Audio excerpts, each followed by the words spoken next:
Welcome back to Sahara TV. My name is Tosin Akinfolami, and if you're just joining us, we have been discussing the issue about the police brutality, extortion, the impunity of SARS in our society, and we are trying to have a conversation around the possible way out of this situation. And my next guest is popularly known as Sega, but his name is Segun Awosanya. He is the man behind the EndSARS movement. You're welcome to the show, sir. Thank you very much, Josephine, for having me. It's such an honor to have you here. Thank you very much. And you're looking sharp, by the way. Thank you very much. I don't intend to cut anybody. All right, thank you for coming in. All right, on Sunday, there was an issue as regards the death of a young man who was shot. An innocent Nigerian was shot by police for doing nothing. So what is your reaction to this recent gory of the police in our society? Well, I just think that the public are beginning to see or have a feel of what we deal with on a daily basis in Nigeria. We've been doing this for 3 years now, monitoring the system and the impunity of the elite forces, including the police themselves. So it is not really isolated to the special forces or the SARS and SARS, and the special anti-robbery squad, special anti-kidnapping squad, special anti-cultism squad. Ever since the protocol that was put in place before now, when we started the agitation and the advocacy, the SARS had been tamed, to a point where their operations can be monitored. If anything happens within the SARS structure, within 10 minutes, we'll be able to find out who did what and we'll be able to get them arrested and bring them to book based on what they have done. But I can't say the same for SARS, for the special anti-cultism and special anti-kidnapping. Why? Because the leadership, because there are different leadership of these things based on the way it has been delineated. The way the leadership runs their team is different as well. One is more transparent than the other. So this special anti-robbery squad and special anti-kidnapping squad and special anti-cultism, they are not as transparent. And they've remained, with the old protocol, the culture of impunity, of feeding off the innocent in our society. And that has been going on since our advocacy, because they felt that their names were not directly mentioned. So they are not part of that reform, or part of that bid towards reform. So they continue their impunity, and it increases, or it's increased, over time, to the point where they can tell people that they will kill somebody today and they will actually make it happen. And then the system will try to want to cover this up by trying to put some ambiguities in between the whole thing. So my reaction is, first of all, we cannot continue to go case by case, on this matter. We don't want a case where we'll be spilling blood just to get things done. Nigerians' attention is very short, and unless things like this happen, people don't begin to recognize what every Nigerian youth face out there. There's a war against being youthful in this country. Your hair is a problem to somebody. Your dressing is a problem to somebody. The way you carry yourself is a problem to somebody. Carrying gun. And that should not be in any civilized society. And that's one of the reasons why we're doing what we're doing, to ensure that we engage the authorities enough to follow up with the new police act, which moves them away from the constabulary, to an accountable system that caters for the lives and property of the people. Right now, the police are not serving anybody but themselves. Okay, talking about police brutality, killing, torturing, what exactly constitutes police brutality in itself, and how should we address this? When you talk about police brutality, you're talking about a policeman going out of the set standards, set protocol, operational procedure that have been set for them to engage the public, and doing something else based on their sentiments, based on their prejudices, and based on some agenda that is not open to the public. For example, when you have this prejudicial, indiscriminate arrest of youth, it's a form of police brutality. When you look at somebody, you're trying to correct somebody for breaching a law or so, and you have to beat the person. It's not a personal thing. You don't have to raise your hand. It's not personal, and it should never be personal. So these are the issues that we're looking at, and the way to go about it is for citizens to know their rights and to report these cases, not normalize it. Most of the times, Nigerians have been guilty of saying, what can we do? we just have to pay to get away from this. You don't need to pay anybody. The police offices is not a bank. It's not NEPA office where you have to pay yourself out. So you need to, anytime anybody is asking you for money, even though you want to pay to save yourself from harassment, you must report that case and show your evidence of payment to such people, and then we'll follow up. And that's why we are here. This Special Intervention Advocacy, Social Intervention Advocacy Foundation, SAFE, that's where we are established to ensure that we stand in the gap. Because when a policeman harasses you or intimidates you or robs you at gunpoint, who else do you run to? The president or the police themselves? So there must be somewhere to go, and that's why we are here. When you call us within 24 hours, we get you justice. And we work with the system. We are not inimical to the system. We are not against the system. We're against impunity within the system. And that's what we're addressing. All right, talking about the police reform that is on the floor of the Senate at the moment, yeah. What exactly is this addressing as regards this issue? The police reform is actually repealing the act that set up the craziness that we have today, the madness we have now. And it's replacing it with something that reflects society as it is today. Okay, and that means that police, as it operates now, are only meant to protect the ruling elites from the public. So they don't really care about the public. That's what the constabulary is all about. You remember in those days that the police were actually protecting the crown, from the people. So they kill and maim and, intimidate and criminalize anybody they see as a threat to the crown. And that's exactly what is going on now. So they are a tool in the hands of the ruling elite. And that must stop. And which is why today you find out that it's only the president that can appoint the IG of police. That must change. And also you find out that police are like a god themselves. They're like a government on their own. They don't really have any external body or external forces who holds them to account. And that must be. In a democracy, there must be people who are not police officers who can actually hold, because we are the people who are supposed to be giving feedback. We're the one that you are servicing. You are the one that you are accountable to. So we should be able to have a stake in your promotion, in your discipline, in the way you carry out your operation, so that they can be a bridge over that gap between the trust of the people and the institutions that we have. And it's not just police. We have problems across institutions in Nigeria that are killing Nigerians. Which includes the banking system, which includes the governments themselves and their transparency, and also the police, which is the nearest authority to us. So that's basically what we're looking at. All right, sir. If the so-called reform is not out to protect the citizens of Nigeria, the reform is to correct the problem of the bill we had before that is not protecting Nigerians. But the reform now is to fix that bill. That's the beginning. Once we fix that bill, which is already almost done now, by Tuesday, we're going to have the new Police Act bill ready, passed by the House and ready for ascension by the President, for the assent of the President. So that is where the problem will lie. If the presidency don't feel the pains of the people over the years and the number of deaths running into thousands, that even those that were not reported, missing people that we have never found till today because of police brutality and police impunity. So this sensitivity, is what will make Nigerians come out on the streets, cut down their jobs, and occupy Aso Rock until that bill is signed. And so that's exactly what we're going to do, and that's what's next. So every other thing that we do before then is just awareness campaign to show the authorities that, look, Nigerians are united on this matter, and then we're showing our discontent, and we're going further beyond just showing discontent to let them know that we are not going to go back into our homes and let peace reign until police is fixed. And if you fix police problem, we have fixed half of Nigerians' problem. Exactly. If you fix police problem, we are fixing half of Nigerian problem. And that's what's taking me to this next question, which is, what exactly are the impacts of police violence on the community, on the society as a whole? Because some people are not being affected by these things. They just feel like, okay, maybe there's no big deal about it. But as a whole, in general, what is the effect of police violence, police brutality on the community? Okay. The pillars of every civilization is law and order and taxation.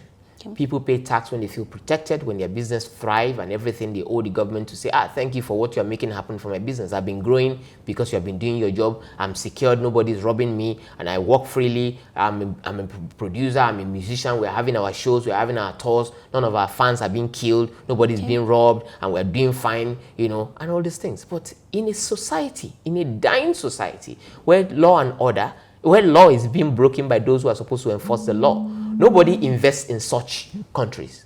Nobody will go into a country and put their money, their hard-earned money, in an environment where police match their youth to ATM machines to rob them at gunpoint. Nobody is going to do that. So if you think it's not affecting you, you just are not conscious. Because the way the society is today, nobody is safe. What unites us together as Nigerians today is the risk of being shot by a policeman. We are all a hashtag away. So nobody can say they are not affected. In Maitama, last year, somebody was shot. This is a niece to a former minister.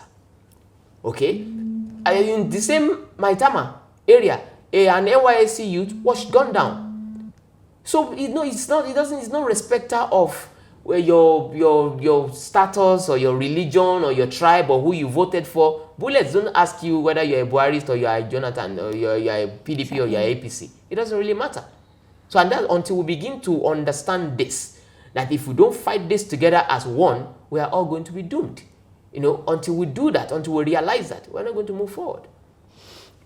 If you're just joining the show, this is Sarah TV, and we have Segun Awosanya in the studio with us, helping us with this conversation. And he is the one behind the movement EndSARS. All right, let me ask you, what exactly is EndSARS as a whole?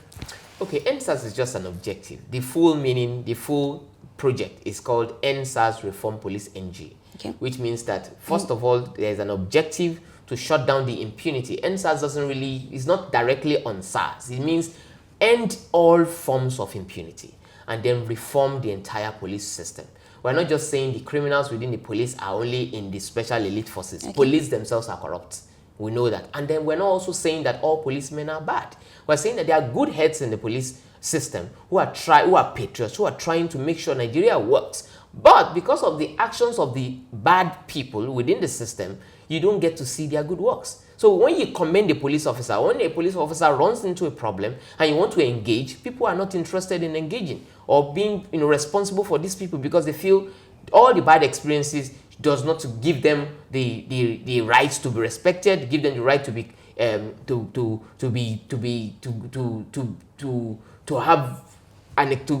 to warrant an extension of goodwill. So that's one of the things we want to correct. That police works when we work. So we all need to understand their problem because they are also victims of the society. So the EndSARS is like a project or an intervention project, an implementation project, an engagement project, a project that tends to speak out for police structure because they can't speak for themselves. Because anytime they come together and they protest about something, it's a crime because it's a paramilitary organization. So somebody or an organization who understands their problem need to speak for them. And we've been doing this. Police Academy last year, for 5 years, they've not been paid their allowances. That's the students that are being groomed within the police university, as it were. No allowances, no uniforms. They were fending them for themselves. They were treated like prisoners. So the graduates among them don't even have a POP date. And until our intervention. And all those were sorted. Of course, these things are not things we shout about. They are things we do on the ground because police is a security, structure, and it's not everything that we do there that we publicize openly because it's not everything that happens there that concerns every citizen. Most people don't need to know. Most people don't even care. So but with our intervention, we're trying as much as possible to fix the problem within the police structure. Their promotions, their salaries. It will shock you to know that policemen within the same rank don't earn the same salaries. There are different deductions despite the IPPIS system. So there are so many problems within the system. So when these people will react because they cannot voice out their pain, we're not justifying their actions. We're just saying that there are deeper issues, than what we're seeing on the surface. So our organization tries as much as possible to stand the gap for the people, and also because policemen also are citizens of Nigeria. They're part of us. They're part of us. So we must care. And then while we are holding them accountable for and knocking them on the head for the things that they're doing that are bad, we're also praising them, rewarding them, and fighting for them in areas where we need to. And that's exactly what the organization is about. And policing, monitoring, policing, and police intervention is just one out of the 4 pillars of the things that we do as an organization. You know, we have education intervention because Nigerian populace are not really enlightened. Most of them have gone through the assembly line literacy program we call education in Nigeria, and that's an indoctrination. Some organizations need to open your eyes to what actually is. You see a lot of elites running for elective posts and all. They don't understand how the polity works. They don't get it until an organization like us engage them and let them know precisely how election runs in this country, how things run apart from what you see on the surface. So these are some of the things that we've been doing. And also institutional engagement. For example, look at the banks. Look at the things that have been happening with the banks of late. They deduct your money. They don't care about you. They don't reverse your money for months. And they treat you like garbage. No customer care, no nothing. And they tell you they were too big to fail and they don't even engage you. Your lawyers will write them and they don't respond. But because we're now getting involved and because we have political will behind what we are doing, once they see the name of our organization, they sit up because they know these people are ready to go to any length, to ensure justice is served. And that's exactly what the impression that we're creating, and that's exactly the work that we're doing that people can testify to across Nigeria. All right, thank you very much, sir. Apart from, I know the movement to EndSARS movement actually came up, and there was a result as regards EndSARS actually happening. But then it came on board again when the new IG actually brought them up and said there was a reformation. Well, what the new IG actually did was more of, he actually did more damage than good, exactly. Probably knowingly or unknowingly, wittingly or unwittingly, because what he did was the protocol that was on ground, he probably did not get a full information on his handover note, and he didn't call a meeting of the stakeholders to begin to say, look, you people met with the police at some point, can you please give us a refresher of what happened and what was on ground and all. But none of those happened other than the pronouncement, which is also vestiges of the military interregnum, where police see themselves as an authority where they can do and undo without caring how it will affect other people. So with that was a blunder, that was an error, and this is the result that we're seeing from that error, and it's going to get worse. We warned before now that because of the return, what they called, they said they've overhauled or they've scrapped SARS or anything. They didn't do that. What they did was they moved all the elite squad back to the hands of the commissioner of police across the state, who cannot even handle police station problems. So with that, it compounded the problem. And of course, some of the units still held themselves together because they know that they are the mascot of the campaign in such a, like EndSARS. SARS knows that this thing has already been against them for a while, so they are not going to be crazy enough to start misbehaving. So while they are putting themselves together, the other ones who have not been directly mentioned, they continued in their impunity, and it became worse. Every day, every minute, every hour, you find the anti-cultism squad loading. In fact, they have more, I believe they have more buses than the Nigerian Union of Road Transport Workers. They occupy, they fill up their buses with youth, innocent youth for that matter. They just run, gather them together and they put a ransom on their head and start calling their parents to come and pay bill. When crises indeed happen, when there are called clashes in Fadei, in Blank-Bassa, in Aja and all these places, you will not see these people. They will not come. Their buses will not show up. But shortly after the touts and the cultists have done their bit and they have caused their damage, they will now come and start picking innocent people waiting for buses at the bus stop. When they can extort you, they will transfer you to tax force in Lagos. Tax force will now mandate, they will now use the state powers to legalize the oppression by billing your parents and keeping you in jail for as long as possible until you pay that money without representation. This is the injustice that is going on daily. This is what we engage every day, every night as an organization. And this is what government must bring to an end immediately. Let me ask this question. How do you think we can bring up this conversation? How do we refocus attention on this activity? Because if not for the fact that this occurrence happened again and stuff like this, we would not be having this conversation again. It has actually died down. When the EndSARS movement actually came up, a lot of people focused on it. People were voicing out. People were sharing their different different stories and all. But now, how do we ensure that this does not just die a natural death anymore? How do we refocus attention on this? Apart, I know you're doing a good job. Are there other organizations out there that we can also reach out to, mention names that are also doing the same thing? Well, we have a lot of organizations that are collaborating with us. The Gavel is there, that provides us with legal counsels across Nigeria that represent the people when they have been arrested by the police. So that one is there. And then we have our own team, across Nigeria. We have ambassadors in different states, who engage based on the peculiarity of cases, within their states, So there are different things that we have on ground with that. But the thing is, we can't continue to make noise all the time. Okay. Our engagement, our interventions happens every time of every day. Anyway, we get contact, we get reports from people via DMs, direct messages on Twitter, via our Instagram pages, reports. We are tagged on different reports of police and brutality or impunity and what have you. So we are working, but we may not make noise about these things. We just need to encourage Nigerians and let them know more that they have rights. They should not be subjugated or give in to oppression. They should continue to report. The more we get reports, the more we do. And that's why you have testimonies from people across Nigeria about what we do. So it's not much about the noise, because in Nigeria we have short attention span. When we are making noise about something because we have seen something now, one thing will happen politically and we forget that and we start making noise about something else. Exactly. So based on that, when we need to create awareness on situations like passing of bills, passing of laws, holding people to accountable and all, we have to drive that conversation. We need to, be our neighbors, our brother's keeper. We need to have empathy for other people going through things. We don't need to wait until it happens to us before we begin to see that these things are real. The threat out there is real. He doesn't really have any respect for anybody or any class. So that's why we must all be our brother's keeper. When things like this happen, we should add our voice. Now, when people die in our society, based on police impunity, based on the carelessness and the lack of sensitivity of our government and the rest, we don't even get to hear from state governors. Only very few of them will voice out. Probably some people in the north, and then probably somebody from PH, that will, Port Harcourt or Rivers, who will come out and say, look, we are joining forces with this organization to ensure that say to the government that we need to do something about this. And then there are political urchins, these online headsmen, people who are being cultured by the government to sing the praises of government or to fight or to suppress the voices of reason. Those ones, all they look to do is to ensure that Nigerians remain divided.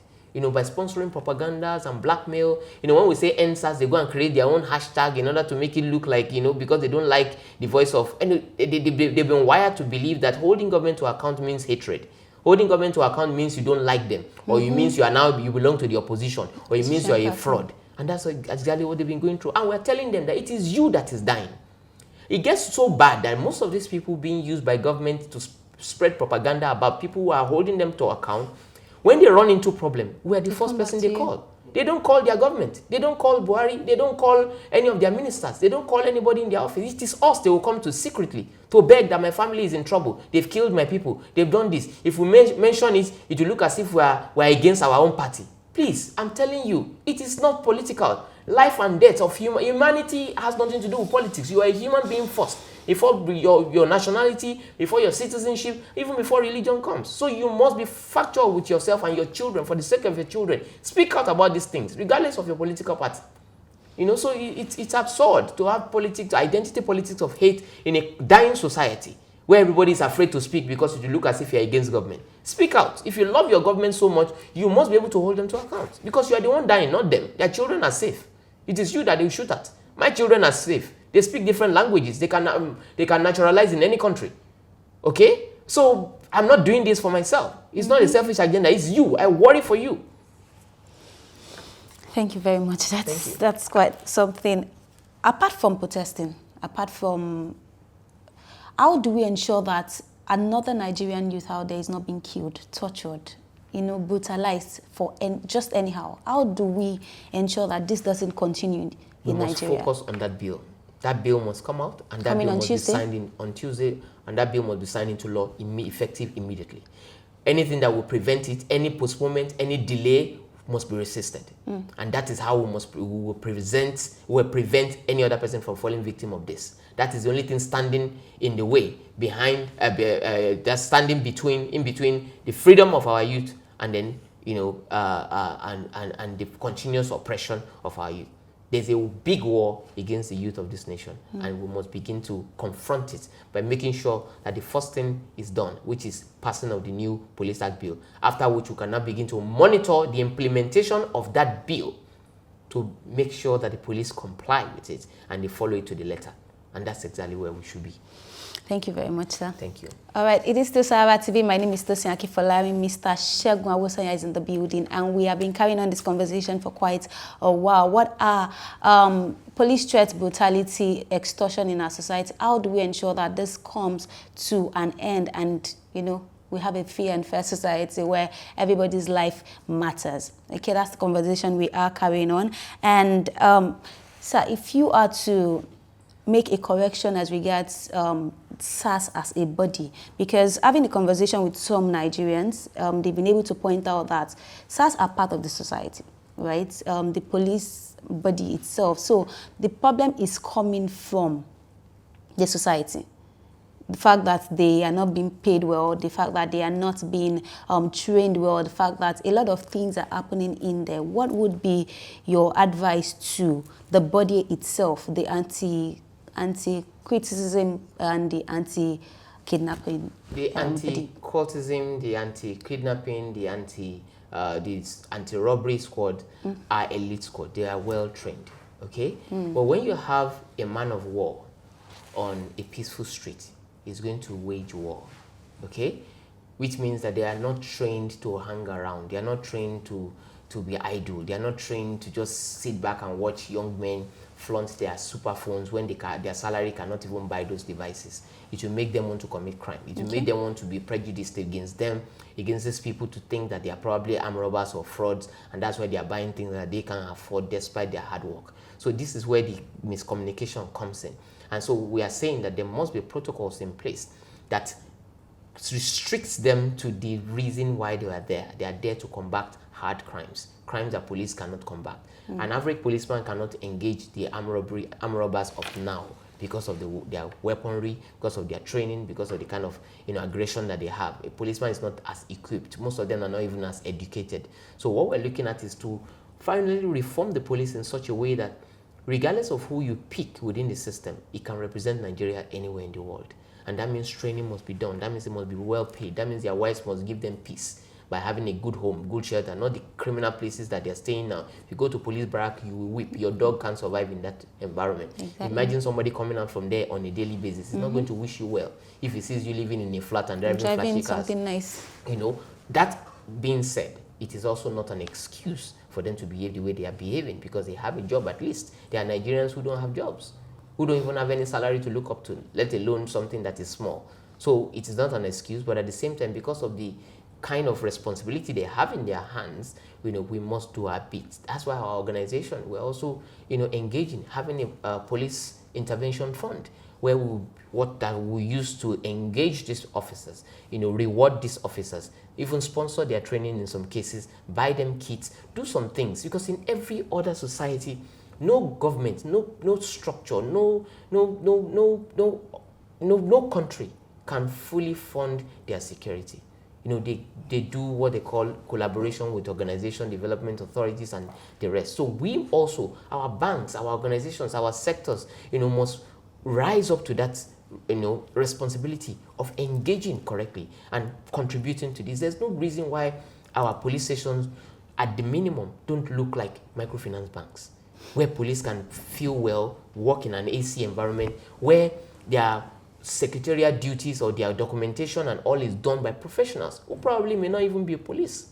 If you go to Rwanda, if you see the way the security sector has been wired, it has been wired in such a way, in the manner that if you go to the health sector, go to different sectors, there are police officers who are there, giving information to the police system on what is going on. Because when somebody gets abused, it is the hospitals that will first know. But look at our hospital, look at our institutions. So that's one of the reasons why we need organizations like ours, to educate the public about their responsibility to the institutions around them, to know how to hold them to account, to know what they are there for, to know what how they operate, and not to know what to criticize. So beyond partisanship, beyond whether I like the person that is in charge or not, you should know their responsibility to the public and know how to engage. It is not just SARS, you know. And also this curbing of, we must curb the arbitrary formation of special groups. If you go to Delta State, there's something called SOS. They just created it out of the blue, and they are using them to harass the public, you know, unnecessarily. So these are the kind of stuff we're talking about, that stakeholders need to sit down with the IG of police and then begin to work out a new way, put up a protocol that will stop these people from behaving like madmen on the street. And then, of course, we'll begin to chart the part of recruitment. You can't get recruited into the police because you know a politician, because you are a thug, because you're a cultist, because you're... If you look at if you profile most of the people that are in this system, they are thugs. They are thugs. They're political thugs who feel they have godfathers and know they are above the law. You know, so these are the issues. Thank you very much. It's such an honor to have you, and that's where we'll be joining the curtain with this conversation. We'll still be continuing with someone else as he will be coming in to continue this conversation. But for now, thank you so much for coming in, Mr. Segun. Thank you. Thank you for sticking around. It is still Sahara TV. My name is Tosin Akifolarin.